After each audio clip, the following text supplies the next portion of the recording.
E aí, pessoal, vamos para mais uma aula de Python para análise de dados.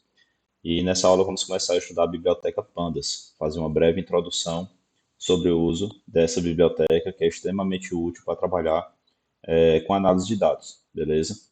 Então, tem uma pequena introdução, né? O Pandas, ele contém estruturas de dados e ferramentas para manipulação de dados, projetadas para agilizar e facilitar a limpeza e a análise de dados em Python.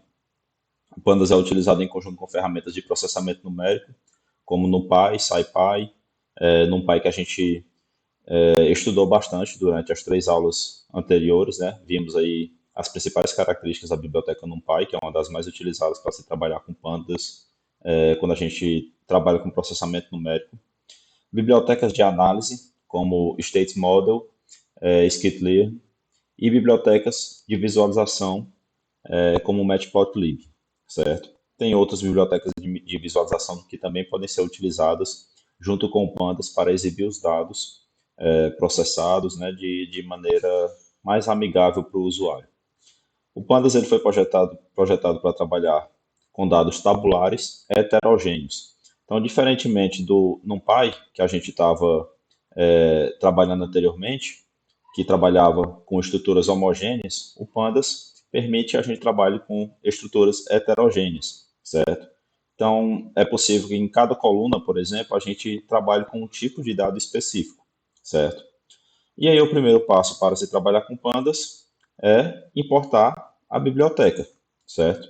Então, dá o comandozinho import, né? Import pandas as pd, né? O namespace para a gente utilizar. Então, toda vez que a gente estiver colocando pd ponto alguma coisa, todo mundo já sabe que a gente vai estar trabalhando com pandas, certo? O Pandas trabalha principalmente com duas estruturas de dados, são duas estruturas principais que são utilizadas. As séries um objeto array unidimensional contendo uma sequência de valores e um array de rótulos, que é o índice, certo? Então, tem uma estrutura unidimensional conhecida como séries, que é basicamente funciona de maneira semelhante a um vetor, a um array, certo? E os data frames, né, que representam uma tabela de dados em que cada coluna pode ter um valor diferente, numérico, string, booleano, possui um índice para a linha e outro para a coluna. Então, quando a gente trabalha com a tabela, a gente consegue identificar cada um dos elementos que estão nessa tabela através dos índices, certo? E é possível fazer atribuições diretas, né, manipular os dados diretamente dentro dessas tabelas. É possível trabalhar com tabelas enormes, com grandes quantidades de dados, certo? E aí a gente pode importar logo também o series e o data frame, né, para facilitar o nosso trabalho. Então, from pandas, né, a partir da biblioteca pandas, a gente vai importar import series, vírgula, data frame. Então, já vou importar os dois aí de uma só vez. Um exemplozinho simples de utilização do series, né? Então, como que a gente pode utilizar o series? Basta eu dar o comando aqui, vou criar um objeto, qualquer objeto, né? Um simples exemplo, pd.series, e aí crio a minha listazinha aqui, o meu array, com os meus elementos, né? Percebam que nós temos aqui apenas uma dimensão. Então aqui a gente vai, ele depois de criar, né? A gente imprime o nosso objeto que foi criado, os valores, e percebam que aqui ao lado ele imprime um índice de cada elemento, começando em zero, certo? Então vai do zero ao 4, são cinco elementos, e ao final ele mostra para a gente já o tipo de dado específico que a gente está trabalhando. No caso aqui, int 64. Então nós já vimos aí que é bem simples, né? Trabalhar com séries, né? Nada muito diferente do que a gente já vem fazendo. Mas a gente vai trabalhar mais diretamente com data frame, certo? Então a gente vai explorar mais o uso do data frame, importando dados de bases de dados da internet ou de algum arquivo, certo? Então aqui tem um pequeno exemplo de data frame, né? Esse aqui eu criei na mão.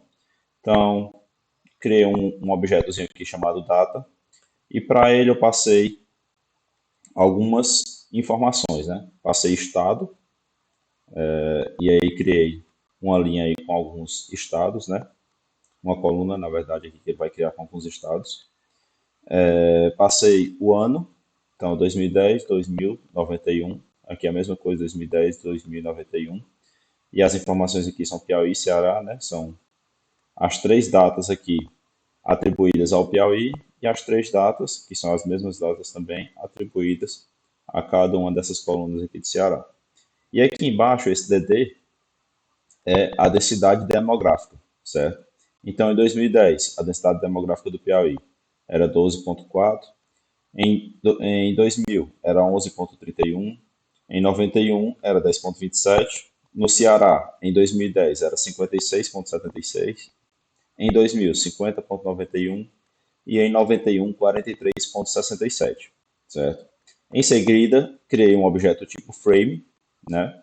E aí vou atribuir para ele um data frame passando essa nossa tabelinha aqui, esse nosso conjunto de dados, certo? E aí em seguida apenas imprimir o meu frame.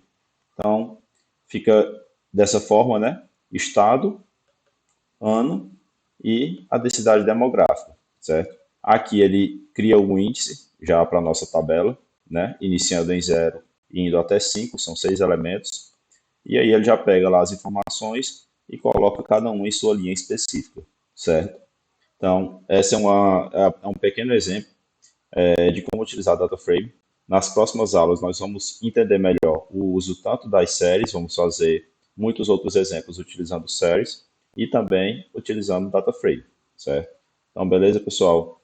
Bons estudos e até a próxima aula.